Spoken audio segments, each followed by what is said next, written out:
Good afternoon, everybody. We're going to talk about the arterial dissection, when and how to treat. So we know that the arterial dissection, according to its location and according to which layer of the vessel was disrupted, may present by different clinical presentations and different pathophysiological processes. It may be extracranial or intracranial, may present by hemorrhage or ischemia, headache, or mass effect. So what to do in different situations? This is what we're going to discuss in different situations. So we may have a cervical dissection with ischemic lesions, and this ischemic lesion may be in the setting of acute presentation with tandem lesion. So we have a cervical dissection in the neck, and we have an intracranial embolus, for example. So tandem lesion, and the gold standard now for managing these patients is urgent mechanical thrombectomy plus or minus stenting of the dissections. This is a gold standard. And we have many publications, many case series regarding the dissection stenting in case of tandem lesion with hyperacute stroke. Some debatable points, neck first or brain first, to stent or not to stent. So our approach is that we do proximal angioplasty first, and that we go, and then we go upwards to do mechanical thrombectomy, and then we reassess the proximal dissection to evaluate whether will be in need for stent deployment, or it will be satisfactory to do angioplasty without putting stent in the acute stage and being obliged to give double antiplatelet. But in most cases, loading dose of antiplatelet and stenting will be needed. This is what we saw from our experience and from the literature. Another situation where we may have ischemic presentation without embolic large vessel occlusion.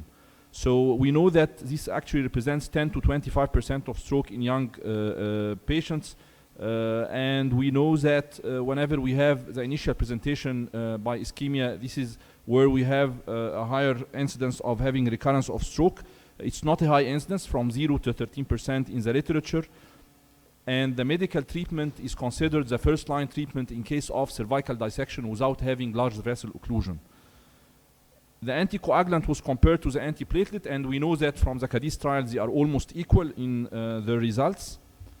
And we know that we have a spontaneous healing in 6 to 3 months in those patients under medical treatment, and stenting is only indicated whenever we have recurrent symptoms, recurrent ischemic symptoms despite the medical treatment. Like in this case, for example, it was a dissection, and we had the recurrent symptoms despite medical treatment. We can see the dissection, stenosis, irregularity of the vessel wall, and even a small aneurysm. So we went up and we did what we call metal jacket. We put telescopic stents to cover the whole dissected segment, and the artery was healed and no more symptoms. So when we have an acute stroke with suspected intracranial or extracranial dissection, should we avoid giving IV RTPA to avoid the risk of hemorrhage or no?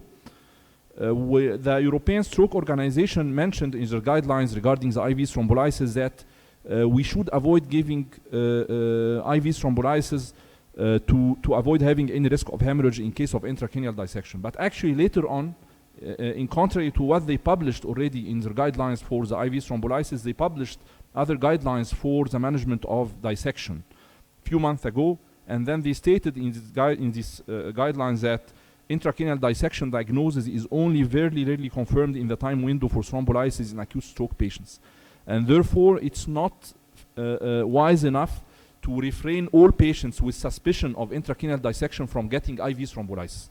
So if we have an extracranial dissection, we have to give IV thrombolysis whenever the patient is indicated for. If we have proved intracranial dissection, which is rare to be proved in the acute stage, we should not give IV thrombolysis. For example, we have an occlusion of a vessel with subarachnoid hemorrhage. So suspicion of intracranial dissection is there, or let's say it's proved, we don't give IV thrombolysis. But if we have just suspicion, we should give IV thrombolysis to avoid refraining a big number of patients from getting the IV thrombolysis. What if we have an intracranial dissecting aneurysm with subarachnoid hemorrhage? We know from the literature that we have a very high mortality rate, up to 55% under conservative management, and that the rebleeding rate is very high. So it's an emergency. We have to go immediately and treat the patient either endovascularly or surgically. We do balloon occlusion test. If we have good collaterals, we can sacrifice the vessel either endovascularly or surgically. But if we don't have good collaterals, we know that we have to keep the patency of the vessel by doing what we call reconstructive technique. So either we use stent-assisted coiling or flow diverter stent, or surgical bypass may be the solution. Like in this case, for example, we had a ruptured dissecting aneurysm of the V4 segment of the left vertebral artery. So we coiled the whole dissected segment, and we depended on the right vertebral artery for the supply of the basilar artery. But on the other hand, in this case, for example, we had also subarachnoid hemorrhage with dissecting aneurysm, but the pica was arising from the ruptured dissecting aneurysm. So we were not able to occlude this segment to avoid having occlusion of the pica. We had to keep its patency by putting flow diverter or maybe two braided stents, one inside the other, and then we have a good diversion effect towards the aneurysm thromboses while the pica keeps its patency. What about extracranial giant dissecting aneurysm? So in most cases, we'll do a balloon occlusion test, and then according to the level of collaterals, we'll decide whether to occlude the vessel endovascularly or surgically.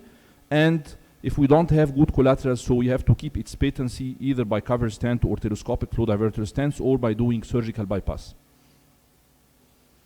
But if we can do both, which choice is better? I mean, if we have good collaterals, is it better to occlude the vessel or to keep its patency? So we know that even if we have a balloon occlusion test showing good collaterals, we have a risk of delayed infarction of about 1 to 5%.